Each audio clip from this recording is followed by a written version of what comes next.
Now, as the high-stakes G20 summit kicks off in the Indian capital, all eyes are now on the possibility of a joint declaration. This is what we've been discussing.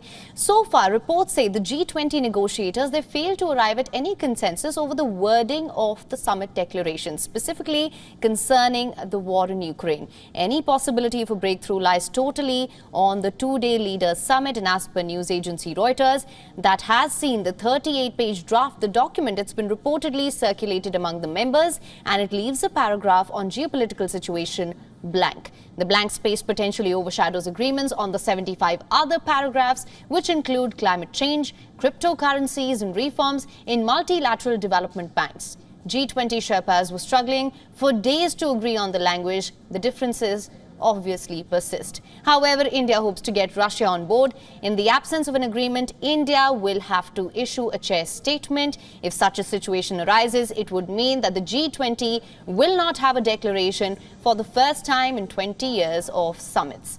Moreover, Russia is not alone in raising objections. China has also followed suit here in opposing the language around the war in Ukraine, its implications and the need for a resolution, and the entire fate of the joint communique rests on a debate over 255 words. Last year, even as Russia-Ukraine war commenced and intensified, the G20 agreed on a joint declaration in Bali. India and Indonesia brokered a last-minute bargain to which both Moscow and Beijing agreed. This year, as India assumed the presidency, the two countries backtracked from their positions. The Chinese President Xi Jinping is skipping the meeting. He has sent Premier Li Qiang instead. Russia's Vladimir Putin also absent. All eyes are now on India's role as an arbitrator. India could press for a joint declaration by avoiding any mention on the Ukraine war whatsoever. How such a proposal bodes with the West, that remains to be seen. India could also bring the countries to issue a joint declaration containing different paragraphs stating the views of different countries. Further, India could also record agreement and a dissent in one paragraph. In a case where any joint statement cannot be agreed upon, India could then present an outcome document like it did after the G20 foreign ministers meet, but that would still fall short of a joint declaration. For more on this now, we have with us Dmitry Babish, political analyst at the Voice of Russia, joining us from Moscow. Sir, thank you so much for joining us on the show. Thank you. Now, as I mentioned, a joint declaration. What are the prospects of getting a joint declaration at the end of the G20 summit? As I mentioned earlier as well, they seem to be at odds over the wording when it comes to some geopolitical situations and some really pressing issues. Well, I think the chances for agreeing on the most difficult topic on Ukraine, these chances are very small. And it's no coincidence that the Russian President Vladimir Putin and the Chinese leader Xi Jinping didn't come to this summit. In no way it shows disrespect for India. It just shows the tension between the global West and the countries that want to stay sovereign and independent, and they face a more and more ideologized approach from the West.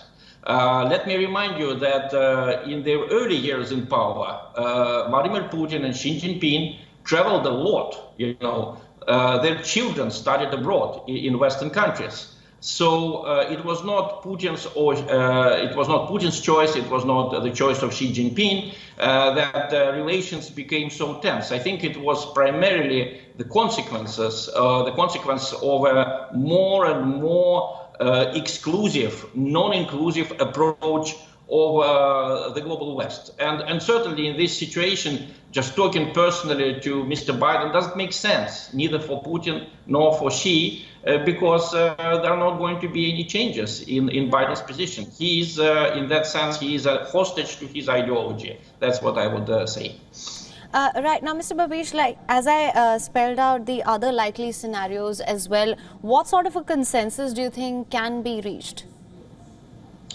Not on Ukraine, certainly, because the position of the West has been very, I would say, radical.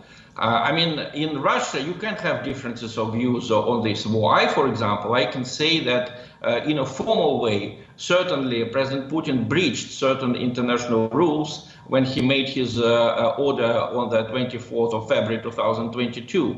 But let's see it in the context. The West has been breaching rules for all the preceding 30 years since its invasion of Yugoslavia and since many things that it did in Iraq and in Syria and many other places. So in that sense, Russia was just reacting. It was not provoking tensions. And of course, Russia will not accept the Western mantra that this was some kind of unprovoked aggression from Russia, as they say.